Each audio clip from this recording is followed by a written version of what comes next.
अस्सलाम वालेकुम, welcome to my channel. उम्मीद करती हूँ आप लोग बिल्कुल ठीक होंगे। मेरी स्टोरीज़ को लाइक और चैनल को सब्सक्राइब ज़रूर कर दिया करें, शुक्रिया। ये एक हकीकी वाक़ये की तस्वीर है, इसलिए हर इंसान लाजमी पढ़े। वो ख़ुद एक आला ओहदे पर फाइज़ सरकारी मुलाजिम था। इसके 3 बेटे थे। तीनों सोने का चम्मच मुँह में लिए पैदा हुए और शाहाना ज़िंदगी गुजरती रही।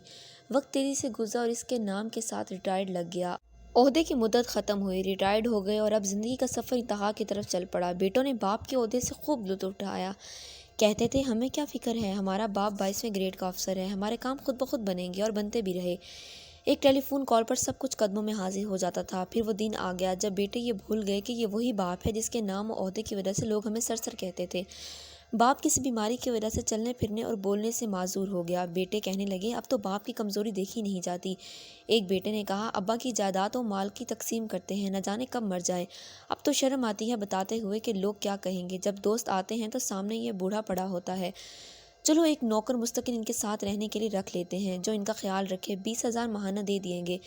नौकर आ गया और इसी घर के एक कमरे में बाप को फर्श पर गद्दा लगा दिया गया। नौकरों को कहा गया, इसका पूरा ख्याल रखना, हमें कोई शिकायत ना मिले। बेटों की शादियां हुई। एक ने गर्मी की छुट्टियां गुजारने फ्रांस का प्रोग्राम बनाया, और दूसरे ने लंदन, और तीसरे ने पेरिस का। और हर जगह अपना तारुफ 22वें ग्रेड के अफसर के बेटे होने से शुरू करते।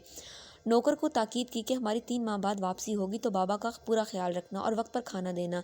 जी अच्छा साहब जी। सब चले गए। वो बाप अकेला घर के कमरे में लेटा सांस लेता रहा। न चल सकता था, न खुद से कुछ मांग सकता था। नौकर घर का ताला लगाकर बाजार से ब्रेड लेने गया तो इसका एक्सीडेंट हो गया। लोगों ने इसे हॉस्पिटल पहुंचाया और वो कोमे से होश में ना आ सका। बेटों ने नौकर को सिर्फ बाप के कमरे की चाबी देकर बाकी सारे घर को ताले लगाकर चाबियां साथ ले गए थे।